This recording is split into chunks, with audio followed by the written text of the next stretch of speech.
ಪೌರಾಣಿಕ ಕಥೆಗಳ ಪ್ರಕಾರ ಗರುಡ ಅಂದರೆ ಪಕ್ಷಿಗಳ ರಾಜ ಮತ್ತು ಸರ್ಪಗಳು ಅಂದರೆ ಹಾವಿನ ಲೋಕದ ನಡುವೆ ಎಂದಿಗೂ ಮುಗಿಯದ ವೈರತ್ವವಿತ್ತು. ಗರುಡನ್ನು ಕಂಡರೆ ಹಾವುಗಳು ಹೆದರುತ್ತವೆ, ಹಾವುಗಳನ್ನು ಕಂಡರೆ ಗರುಡ ಬೇಟೆಯಾಡುತ್ತಾನೆ. ಆದರೆ ಈ ವೈರತ್ವಕ್ಕೆ ಕಾರಣವೇನು?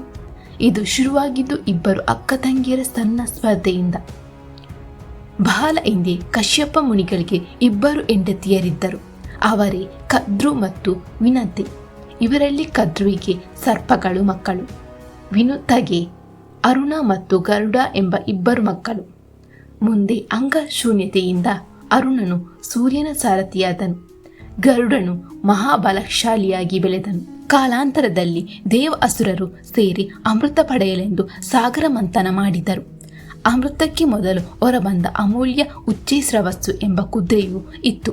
ಆ ಕುದುರೆ ಹಾಲಿನಂತೆ ಬೆಲ್ಲದಾಗಿತ್ತು. ಅದನ್ನು ನೋಡಲೆಂದು 3 ಲೋಕಗಳಿಂದ ದೇವ ದಾನ ಕದ್ರು ಮತ್ತು ವಿನಂತಿಗೂ ಆ ಕುದುರೆಯನ್ನು ಕಾಣುವ ತವಕ ಉಂಟಾಯಿತು. ಅದು ಹೇಗಿರಬಹುದೆಂದು ಕುತೂಹಲದಿಂದ ತಮ್ಮಲ್ಲಿ ಚರ್ಚಿಸಿದರು. ವಿನತೆ, ಕುದುರೆ ಪೂರ್ತಿ ಬೆಲ್ಲದಾಗಿದೆಯಂತೆ, ಒಂದೇ ಒಂದು ಕಪ್ಪು ಚುಕ್ಕಿಯೂ ಇಲ್ಲವಂತೆ ಅಂದಳು. ಅದಕ್ಕೆ ಪ್ರತಿಯಾಗಿ ಕದ್ರು, ಅದು ಹೇಗೆ ಸಾಧ್ಯ? ಏನಿಲ್ಲದಿದ್ದರೂ ಅದರ ಬಾಲವಾದರೂ ಕಪ್ಪಾಗಿರಬೇಕಲ್ಲವೇ ಅಂದಳು. ವಿನತೆ, ಇಲ್ಲ, ಬಾಲವೂ ಬೆಲ್ಲಗಾಗಿದೆಯಂತೆ ಎಂದು ತನ್ನ ಮಾತನ್ನು ಪುನರ್ ಉಚ್ಚರಿಸಿದಳು. ವಾಗ್ದೋವಾದ ತಾರಕಕ್ಕೇರಿತು. ಸೋಲನ್ನು ಒಪ್ಪಿಕೊಳ್ಳಲು ಸಿದ್ಧವಿಲ್ಲದ ಕದ್ರು, ಸಾಧ್ಯವೇ ಇಲ್ಲ, ಬೇಕಾದರೆ ಪಂದ್ಯ ಕಟ್ಟೋಣ ಅಂದಳು. ಏನು ಪಂದ್ಯ ಕೇಳಿದಳು. ಆಗ ಕುದುರೆ ಪೂರ್ತಿ ಬೆಲ್ಲಗಾಗಿದ್ದರೆ ಜೀವನ ಪೂರ್ತಿ ನಾನು ನಿನ್ನ ಸೇವಕಿಯಾಗಿರುತ್ತೇನೆ, ಕುದುರೆಯ ಬಾಲ ಕಪ್ಪಾಗಿದ್ದರೆ ನೀನು ನನ್ನ ಸೇವಕಿಯಾಗಿರಬೇಕು ಅಂದಳು. ವಿನತೆ ಇದಕ್ಕೆ ಒಪ್ಪಿದಳು. ಇಬ್ಬರು ಕುದುರೆಯನ್ನು ನೋಡಿ ಬರುತ್ತೇವೆ ಎಂದು ನಿಶ್ಚಯಿಸಿದರು. ವಾಸ್ತವದಲ್ಲಿ ಸ್ವಂತ ಕದ್ರುವಿಗೂ ಕುದುರೆಯ ಬಾಲ ಕಪ್ಪಾಗಿದೆ ಎಂದು ನಂಬಿಕೆ ಇರಲಿಲ್ಲ.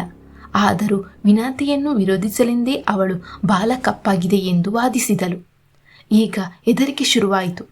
ಅದು ಪೂರ್ಣವಾಗಿ ಬೆಳ್ಳಗಾಗಿದ್ದರೆ ಜೀವನವಿಡೀ ವಿನತೆಯ ಸೇವಕಿಯಾಗಿರಬೇಕು. ಮೋಸ ಮಾಡಿಯಾದರೂ ಸರಿ, ತಾನು ಗೆಲ್ಲಬೇಕೆಂದು ಕದ್ರು ನಿಶ್ಚಯಿಸಿದಳು.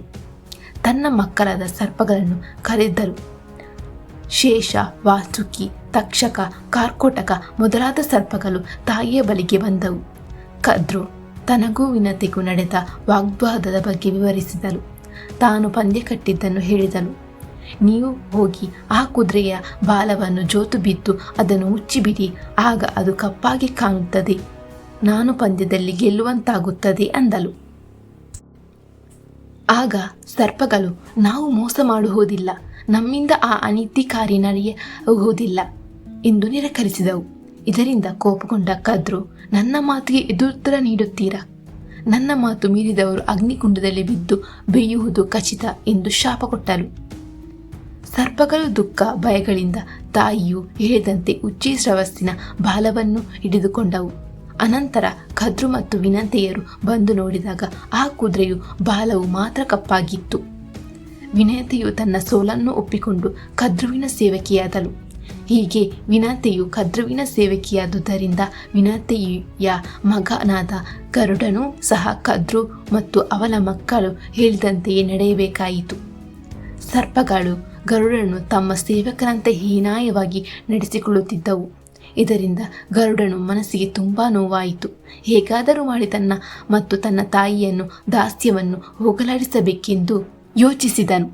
ಗರುಡನು ಸರ್ಪಗಳ ಬಳಿಗೆ ಹೋಗಿ, ಅಯ್ಯ, ನಾನು ನಿಮಗೆ ಏನು ಕೆಲಸವನ್ನು ಮಾಡಿಕೊಟ್ಟರೆ ನಮ್ಮ ತಾಯಿಯ ದಾಸ್ಯವನ್ನು ಹೋಗುತ್ತದೆ ತಿಳಿಸಿ ಎಂದು ಕೇಳಿದನು. ಅದಕ್ಕೆ ಸರ್ಪಗಳ ತಮ್ಮ ತಾಯಿಯಿಂದ ತಮಗೆ ಬಂದ ಶಾಪವನ್ನು ನೆನೆಸಿಕೊಂಡು ದೇವಲೋಕದಿಂದ ಅಮೃತವನ್ನು ತಂದುಕೊಟ್ಟರೆ ನಿಮ್ಮ ಬಂಧ ವಿಮೋಚನೆಯಾಗುತ್ತದೆ ಎಂದು ತಿಳಿಸಿದವು. ಕೂಡಲೇ ಗರುಡನು ಆಕಾಶಕ್ಕೆ ಚಿಮ್ಮಿದನು. ತನ್ನ ವಿಶಾಲವಾದ ರೆಕ್ಕೆಯನ್ನು ಪಟಪಟನೆ ಬಡಿಯುತ್ತಾ ವಾಯುವೇಗದಿಂದ ದೇವಲೋಕದ ಕಡೆಗೆ ಸಾಗಿದನು. ಅವನು ಆರಿದ ರಭಸಕ್ಕೆ ದೊಡ್ಡ ದೊಡ್ಡ ವೃಕ್ಷಗಳು ಬಿದ್ದು ಹೋದವು, ಪರ್ವತಗಳು ಅಲ್ಲಾಡಿ ಹೋದವು. ಅಂತಹ ವೇಗದಿಂದ ಗರುಡನು ದೇವಲೋಕಕ್ಕೆ ಬಂದನು. ಆದರೆ ಇಂದ್ರ ಅಮೃತವನ್ನು ನೀಡಲು ಹಿಂಜರಿದನು. ಆಗ ಗರುಡ ತನ್ನ ತಾಯಿಯ ಬಂಧ ಮುಕ್ತಿಯಾದ ಕೂಡಲೇ ಅಮೃತ ವಾಪಸ್ ತರುವುದಾಗಿ ತಿಳಿಸುತ್ತಾನೆ ಮತ್ತು ಇಂದ್ರ ಒಪ್ಪಿ ಅಮೃತವನ್ನು ನೀಡುತ್ತಾನೆ. ಅಮೃತವನ್ನು ಕಂಡ ಸರ್ಪಗಳು ಸಂತೋಷಗೊಂಡು ವಿನುತಲನ್ನು ಬಂಧ ಮುಕ್ತಗೊಳಿಸುತ್ತವೆ. ಆದರೆ ತಕ್ಷಣ ಗರುಡ ಅಮೃತವನ್ನು ಅಲ್ಲಿಂದ ಕೊಂಡೊಯ್ಯುತ್ತಾನೆ. ಸರ್ಪಗಳು ನಿರಾಸೆಯಿಂದ ಆ ಅಮೃತ ಇಟ್ಟಿದ್ದ ದರ್ಬೆಯನ್ನು ನೆಕ್ಕುತ್ತದೆ. ಆಗ ನೆಕ್ಕಿ ನೆಕ್ಕಿ ಅವುಗಳ ನಾಲಿಗೆ ಎರಡಾಗಿ ಸೀಲಿ ಹೋಗುತ್ತದೆ. ಆಮೇಲಿಂದ ಗರುಡನಿಗೂ ಸರ್ಪಗಳಿಗೂ ವೈರತ್ವ ಉಂಟಾಗುತ್ತದೆ ಮತ್ತು ಸರ್ಪಗಳು ನಾಲಿಗೆ ಎರಡಾಗಿ ಸೀಲಿ ಹೋಗುತ್ತದೆ. ಅಮೃತ ಕುಂಭವನ್ನು ತರುವ ಸಮಯದಲ್ಲಿ ಗರುಡನು ಪ್ರದರ್ಶಿಸಿದ ವಾಯುವೇಗವನ್ನು ಕಂಡು ಮಹಾವಿಷ್ಣುವಿಗೆ ಬಹಳ ಸಂತೋಷವಾಯಿತು. ಅವನು ಗರುಡನನ್ನು ಕರೆದು, ನೀನು ನನ್ನ ವಾಹನವಾಗುವಿಯಾ ಎಂದು ಕೇಳಿಕೊಂಡನು. ಗರುಡನು ಅದಕ್ಕೆ ಸಂತೋಷದಿಂದ ಒಪ್ಪಿಕೊಂಡನು. ಹೀಗೆ ಗರುಡನು ಮಹಾವಿಷ್ಣುವಿನ ವಾಹನನಾದನು. ಗರುಡನಿಗೆ ಭಯಪಟ್ಟು ಸರ್ಪಗಳು ತಲೆಮರೆಸಿಕೊಂಡು ಓಡಾಡತೊಡಗಿದವು. ಇತ್ತ ಅಮೃತವೂ ಇಲ್ಲದೆ ಹೆಚ್ಚುವರಿಯಾಗಿ ತಾಯಿಯ ಶಾಪವನ್ನು ಹೊತ್ತು ಆತಂಕದಿಂದ ದಿನ ಕಳೆಯತೊಡಗಿದ. ಕದ್ರು ಇಡೀ ಸರ್ಪಕುಲಕ್ಕೆ ಶಾಪ ನೀಡಿದ್ದರಿಂದ ಯಾರೂ ಬದುಕುಳಿಯುವ ಅವಕಾಶವೇ ಇರಲಿಲ್ಲ. ಕೊನೆಗೆ ಅವು ತಮ್ಮ ತಂಗಿ ಜರತ್ಕಾರು ಅನ್ನು ಮದುವೆ ಮಾಡಿಕೊಡಲು ನಿರ್ಧರಿಸಿದರು.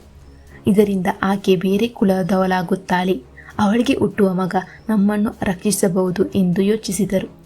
ಅದರಂತೆಯೇ ಜರತ್ಕಾರು ಎಂಬ ಋಷಿಗೆ ತಮ್ಮ ತಂಗಿ ಜರತ್ಕಾರನ್ನು ಕೊಟ್ಟು ಮದುವೆ ಮಾಡಿದರು. ಅವರಿಗೆ ಹುಟ್ಟಿದ ಮಗನೇ ಆಸ್ತಿಕ. ಮುಂದೆ ಪಾಂಡುಕುಲದ ಜನಮೇಯ ಸರ್ಪಯಾಗ ಮಾಡುತ್ತಿದ್ದಾಗ ಹೀಗೆ ತನ್ನ ತಾಯಿಯನ್ನು ಮೋಸದಿಂದ ದಾಸಿಯನ್ನಾಗಿ ಮಾಡಿದ ಕದ್ರು ಮತ್ತು ಅವಳ ಮಕ್ಕಳಾದ ಸರ್ಪಗಳ ಮೇಲೆ ಗರುಡನಿಗೆ ತೀವ್ರ ಕೋಪವಿತ್ತು. ಅಂದಿನಿಂದ ಗರುಡನು ಸರ್ಪಗಳ ಪರಮ ಶತ್ರುವಾದನು. ಶ್ರೀ ವಿಷ್ಣುವು ಗರುಡನನ್ನು ತನ್ನ ವಾಹನನಾಗಿ ಮಾಡಿಕೊಂಡನು. ಇಂದಿಗೂ ಗರುಡ ಹಾರಾಡುವ ಕಡೆ ಹಾವುಗಳು ಸುಳಿಯುವುದಿಲ್ಲ ಎಂಬ ನಂಬಿಕೆಯಿದೆ.